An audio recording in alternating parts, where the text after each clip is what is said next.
Hi friends, എല്ലാവർക്കും tips four happy ലൈഫിന്റെ പുതിയൊരു വീഡിയോയിലേക്ക് സ്വാഗതം. എൻ്റെ പേര് ആനി യൂജിൻ. നമ്മുടെ ഇന്നത്തെ വീഡിയോയിൽ എത്ര വളരാത്ത മുടിയായി വളർത്തിയെടുക്കാനായിട്ട് സഹായിക്കുന്ന ഒരു ഹെയർ പാക്കുമായിട്ടാണ് വന്നിരിക്കുന്നത്. ഈ ഒരു ഹെയർ പാക്ക് മുടി വളരാൻ മാത്രമല്ല, മുടിയുടെ മൊത്തത്തിലുള്ള ആരോഗ്യത്തിന്, അതായത് താരൻ പോലുള്ള പ്രശ്നങ്ങളൊക്കെ അകറ്റാനും കൂടി വളരെ നല്ലതാണ് കേട്ടോ. അപ്പോൾ അങ്ങനെയുള്ള പ്രശ്നങ്ങളുള്ളവർക്കും ഇത് നല്ല റിസൾട്ട് കിട്ടുന്ന ഒരു പാക്കാണ്. അപ്പോൾ നമുക്ക് ഒട്ടും സമയം കളയേണ്ട, വീഡിയോയിലേക്ക് പോകാം. അതിനു മുമ്പായിട്ട് ഒരു ചെറിയ കാര്യം, നമ്മുടെ ചാനൽ ആദ്യമായിട്ട് കാണുന്നവരും സബ്സ്ക്രൈബ് ചെയ്യാതെ കാണുന്നവരും ഒക്കെ ഉണ്ടാവുമല്ലോ. അപ്പോൾ നിങ്ങളെല്ലാവരും സബ്സ്ക്രൈബ് ചെയ്യുക, നോട്ടിഫിക്കേഷൻ ബെല്ലൈക്കൺ ക്ലിക്ക് ചെയ്തിട്ട് ഓൾ എന്നുകൂടി സെലക്ട് ചെയ്ത് വെക്കുക. നമ്മുടെ മുടിയുടെ പ്രശ്നങ്ങൾക്കൊക്കെയുള്ള നല്ലൊരു പരിഹാരമാണ് ആര്യവേപ്പില. ആൻറ്റി ഫംഗൽ പ്രോപ്പർട്ടീസ് ഇതിൽ അടങ്ങിയിട്ടുണ്ട്. അതുകൊണ്ട് തന്നെ താരൻ, അതേപോലെ തന്നെ തലയിലുണ്ടാകുന്ന പേൻ, ഇതിനൊക്കെ നല്ലതാണ്. ഇത് നല്ലൊരു ഹെയർ മാസ്കായിട്ട് ഉപയോഗിക്കാവുന്ന ഒന്നാണ്. അതേപോലെ തന്നെ നല്ലൊരു ഹെയർ കണ്ടീഷണർ കൂടിയാണ്. അപ്പോൾ ഒത്തിരി ബെനിഫിറ്റ്സ് ഉണ്ട്. നമ്മൾ നാച്ചുറലായിട്ട് ഷാമ്പൂസൊക്കെ ഉണ്ടാക്കുമ്പോഴും അതുപോലെ തന്നെ കണ്ടീഷണറൊക്കെ ഉണ്ടാക്കുമ്പോഴും നമുക്ക് ഉപയോഗിക്കാവുന്ന ഒരു സൂപ്പർ ഇൻഗ്രീഡിയൻ്റാണ് നമ്മുടെ നീം എന്ന് പറയുന്നത്, ആര്യവേപ്പില. അപ്പോൾ നമ്മുടെ മുടിയുടെ ലെങ്തും തിക്നെസ്സും ഒക്കെ അനുസരിച്ച് വേണം ആര്യവേപ്പില എടുക്കാൻ കേട്ടോ. ഞാൻ ഇപ്പോൾ ഒരു ബൗളിൽ ആര്യവേപ്പില ഇവിടെ എടുത്ത് വെച്ചിട്ടുണ്ട്. മുടി കൊഴിച്ചിലുള്ളവർക്കും ഈ ഒരു ഹെയർ പാക്ക് ഒന്നാം തരമാണ് കേട്ടോ. അടുത്തതായിട്ട് നമ്മൾ കുറച്ച് തുളസി ഇല എടുത്ത് വെച്ചിട്ടുണ്ട്. ചെറിയ തണ്ടോടുകൂടി തന്നെയാണ് എടുത്ത് വെച്ചിരിക്കുന്നത്. തുളസി ഹെയർ ഗ്രോത്തിനെ നല്ല രീതിയിൽ പ്രൊമോട്ട് ചെയ്യുന്ന ഒന്നാണ് കേട്ടോ. അതുപോലെ തന്നെ തലയിലുണ്ടാകുന്ന ചെറിയ കുരുക്കളോ ചൊറിച്ചിലോ ഒക്കെ ഉണ്ടെങ്കിൽ അതൊക്കെ മാറും. അതുപോലെ തന്നെ താരന് ബെസ്റ്റാണ്. ഹെയർ നല്ല സ്ട്രോങ് ആയിട്ട് വളരാനായിട്ട് സഹായിക്കും. ഹെയർ ലോസ് ഒക്കെ ഉണ്ടെങ്കിൽ അതിനെയൊക്കെ നല്ല രീതിയിൽ തന്നെ പ്രിവെൻറ്റ് ചെയ്യും. ആര്യവേപ്പിലയും തുളസിയിലയും നമ്മൾ ഒരു മിക്സിയുടെ ജാറിലേക്ക് ഇട്ട് കൊടുക്കുന്നുണ്ട്. ഇത് നമുക്കൊന്ന് അരച്ചെടുക്കാൻ വേണ്ടിയിട്ടാണ്. പിന്നെ നമുക്ക് അടുത്തായിട്ട് വേണ്ടത് ഒരു ചെറിയ കപ്പ് തേങ്ങാപ്പീരയാണ്.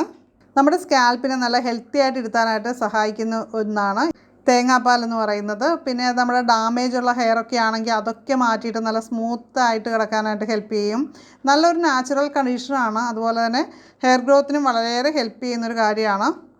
ഒത്തിരി ഡ്രൈ ആയിട്ടുള്ള സ്കാൽപ്പൊക്കെ ആണെങ്കിൽ അവർക്ക് തീർച്ചയായിട്ടും നല്ല റിസൾട്ട് നമുക്കിത് യൂസ് ചെയ്യുന്നതിലൂടെ കിട്ടും. അപ്പോൾ ഇത് നമ്മൾ മിക്സിയിൽ അടിച്ചെടുക്കാൻ പോവുകയാണ്. ഇതിൻ്റെ അകത്ത് നമ്മൾ വെള്ളമൊന്നും ചേർക്കുന്നില്ല. ഇതിപ്പോൾ നമ്മൾ അരച്ചു കൊണ്ട് വന്നിട്ടുണ്ട്. ഇതേപോലെയാണ് അതിൻ്റെ കൺസിസ്റ്റൻസി വന്നിരിക്കുന്നത്.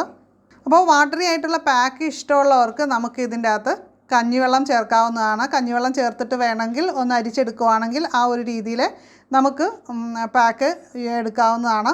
അപ്പോൾ അല്ല ഇതേപോലത്തെ തിക്കായിട്ടുള്ള പാക്കാണ് ഇഷ്ടമെന്നുണ്ടെങ്കിൽ അങ്ങനെ യൂസ് ചെയ്യാം. അപ്പോൾ അതിൻ്റെ വ്യത്യാസം എന്ന് പറയുന്നത് വാട്ടറി ആയിട്ടുള്ളതാണെങ്കിൽ നമുക്ക് കഴുകി കളയാനായിട്ട് കുറച്ച് എളുപ്പമായിരിക്കും എന്നുള്ളതാണ്. മറ്റേത് കുറച്ച് കൂടുതൽ നന്നായിട്ട് വെള്ളമൊഴിച്ചിട്ട് കഴുകി കളയണം എന്നുള്ളതാണ്. മുടി കൊഴിച്ചിൽ ധാരാളമായിട്ടുള്ളവരാണെങ്കിൽ ആ ലിക്വിഡായിട്ടുള്ള ഹെയർ പാക്ക് ആ ഒരു രീതിയിൽ വേണം തയ്യാറാക്കി എടുക്കാനായിട്ട്. ഈ ഒരു പാക്ക് നമുക്ക് യൂസ് ചെയ്യേണ്ടത് എങ്ങനെയാണെന്ന് വെച്ചാൽ, നമ്മൾ നോർമലി ഓയിലൊക്കെ അപ്ലൈ ചെയ്യുന്ന പോലെ തന്നെ ഓയിൽ അപ്ലൈ ചെയ്യുക. അതിനുശേഷം ഒരു 20 മിനിറ്റ് വെയിറ്റ് ചെയ്യുക. അത് കഴിഞ്ഞിട്ട് വേണം നമ്മൾ ഈ പാക്ക് സ്കാൽപ്പിലൊക്കെ നന്നായിട്ട് പുരട്ടി കൊടുക്കാനായിട്ട്. അതിനുശേഷം നമ്മളൊരു 30-40 മിനിറ്റ് വെയിറ്റ് ചെയ്യുക. അത് ഓരോരുത്തരുടെയും കണ്ടീഷൻ അനുസരിച്ച് വേണം ചെയ്യാനായിട്ട്.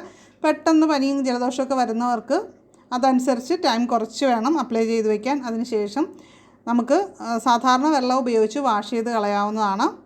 തുളസിയുടെയും ആര്യവേപ്പിൻ്റെയും ഒക്കെ ആ ഒരു സ്മെല്ലായിരിക്കും നമുക്ക് ഉണ്ടാകുക. അല്ലാതെ വേറെ ഒന്നും തന്നെ ഇതിൽ ആഡ് ചെയ്തിട്ടില്ല. പിന്നെ നമ്മുടെ ശുദ്ധമായ തേങ്ങാപ്പാലാണ് ചേർത്തിരിക്കുന്നത്. ഇത് അപ്ലൈ ചെയ്ത് നെക്സ്റ്റ് ഡേ നമുക്ക് മൈൽഡായിട്ടുള്ള ഷാമ്പു വാഷ് ചെയ്യാവുന്നതാണ്. ഈ ഒരു പാക്ക് മുടി വളർച്ച കുറവുള്ള ആൾക്കാർ ആഴ്ചയിൽ ഒരു പ്രാവശ്യമെങ്കിലും മസ്റ്റായിട്ട് ചെയ്യുക. അങ്ങനെയാണെങ്കിൽ 3 മാസത്തിനുള്ളിൽ നമ്മുടെ മുടിയുടെ ലെങ്തൊക്കെ നന്നായിട്ട് വയ്ക്കുന്നതാണ്. അപ്പോൾ ഇന്നത്തെ വീഡിയോ നിങ്ങൾക്ക് ഇഷ്ടമായിട്ടുണ്ടെങ്കിൽ ലൈക്ക് ചെയ്യുക, ഷെയർ ചെയ്യുക. നിങ്ങളുടെ അഭിപ്രായങ്ങൾ, നിങ്ങൾ ചെയ്തിട്ടുള്ള ടിപ്സുകളൊക്കെ ഉണ്ടെങ്കിൽ ഉറപ്പായും അതിനെക്കുറിച്ചുള്ള കാര്യങ്ങളൊക്കെ കമൻറ്റ് ചെയ്യണം കേട്ടോ. അപ്പോൾ ഉറപ്പായിട്ടും നമുക്ക് മറ്റൊരു നല്ലൊരു വീഡിയോ ആയിട്ട് വീണ്ടും കാണാം. നന്ദി, നമസ്കാരം.